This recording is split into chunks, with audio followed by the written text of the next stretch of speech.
Dear students, in this video we will be discussing about abnormalities in microsporogenesis. Abnormalities in microsporogenesis. We already discussed about microsporogenesis, means nothing but production of pollen grains. In generally in angiosperms, where the microsporogenesis process is taking place in an anther. Whenever we dissect an anther in a transverse manner, we can see a section like this. It consists two lobes and four locules. Okay, this is locule. This locule, otherwise called microsporangium. Microsporangium. This is the place where the microsporogenesis process is taken place. Okay. Whenever we observe a microsporangium, it consists a tissue called sporogenous tissue. Sporogenous tissue. This is sporogenous tissue. Okay.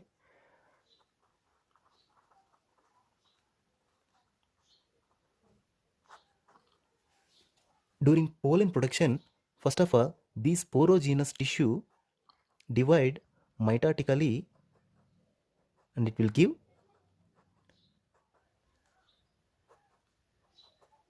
microspore mother cells. Microspore mother cells, otherwise called MMC. Okay.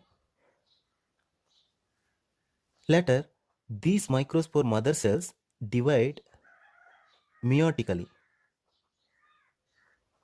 Meiotically, so that each cell will produce four cells.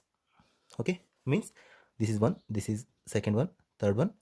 Outside there will be one more cell. Means each cell produce four cells. Okay, these four cells later they divide from this tetrad. Usually it is called as tetrad because they have four cells. That's why it is called as tetrad. Okay, these tetrad later it will separate and gives rise four individual cells. They are nothing but microspores. Microspores. After maturity, these microspores act as pollen grains. Pollen grains. Okay. Here the tetrad in the latter stage divided into four parts. They are microspores. Four microspores, or otherwise the tetrads will give four microspores. Here we need to understand some important points about this tetrad. In the initial stage, after meiotic division, they remain attached together. Four cells are attached together for some times. The reason behind this is due to the presence of a wall material called callose. Due to this wall material, these four microspores are remain as a tetrads for some time after meiotic division. Okay. After maturity, the tapetal layer release an enzyme called callase. Okay, this callase enzyme degrade or destruct this callose wall, so that due to degradation of this callose wall, these four microspores divided as individuals. Okay, this is the general phenomena of microsporogenesis which taking place in angiosperms. But now we will be discussing about abnormalities. Actually, this is normal microsporogenesis process. But in some cases or in some plants, the process is somewhat abnormal. That we will discuss now. The first abnormality is compound pollen grains. Compound pollen grains. Now we will see about this. Okay.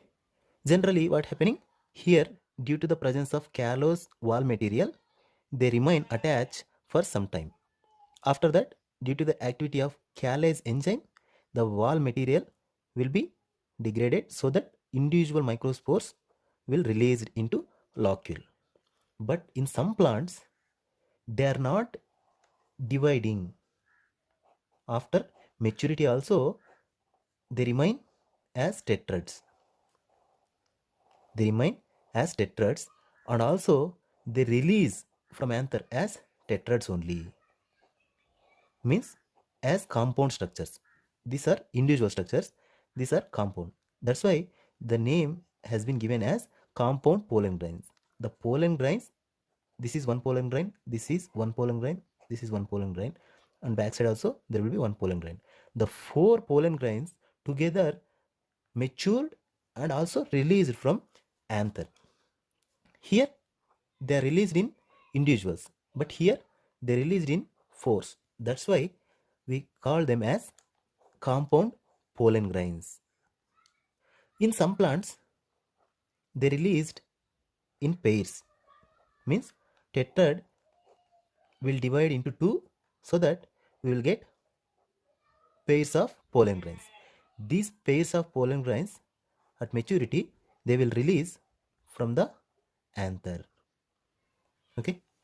Actually, these phenomenon we can see in one family, that is Podostomaceae.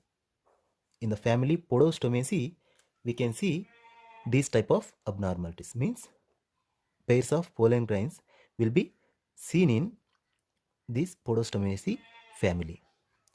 This tetrad abnormality we can see in Winteraceae.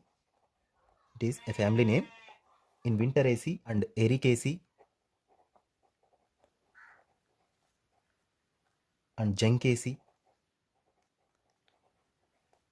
In these families, we can see compound pollen grains in tetrad manner. Means they released in a tetrad manner. Here in Podostomataceae, we can see pairs of pollen grains. This is also example for compound pollen grains.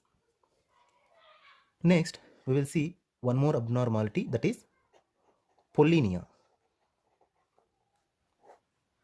Here, in case of Pollinia, what happening means entire one sporangia, after maturity, entire one microsporangia releasing as a unit from the anther. Usually, this type of abnormality we can see in Orchidaceae, Apocynaceae. Usually the family known as milkweed family. We can see these Pollinia structures very clearly in Calotropis species. Calotropis, Procera, Gigantia. We can easily separate those Pollinia from Calotropis plant flowers. Okay, it is also common phenomenon in Orchidaceae family. Whenever we see the structure,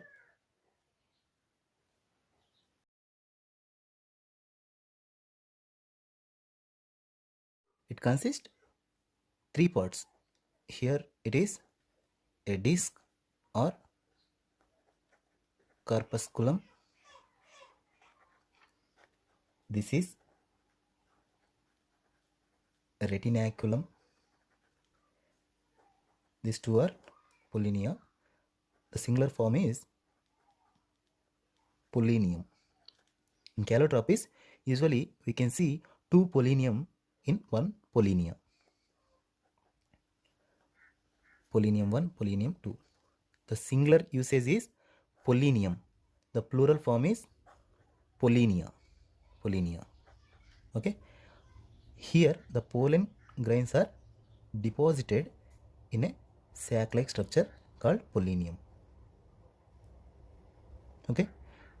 After maturity of anther or pollen grains, the all pollen grains will be released in a group or in a unit. That's why it is a abnormality found in some families of angiosperms. Even we can see one more type of abnormality, that is polyspory. Means usually the pollens are released as a singles, that is general phenomenon. But in abnormalities like compound pollen grains, we can see pollen grains released in tetrads or pairs. In case of Pollinia, entire sporangia released as a unit. In polyspory, more than 4 pollen grains together released in this type of abnormality. Means, for example, instead of 4, here maybe 8 or 6 or 10, like this, more than 4 pollen grains together released in case of polyspory abnormalities. These are the types of abnormalities usually found in angiospermic plants. This is all about abnormalities in microsporogenesis.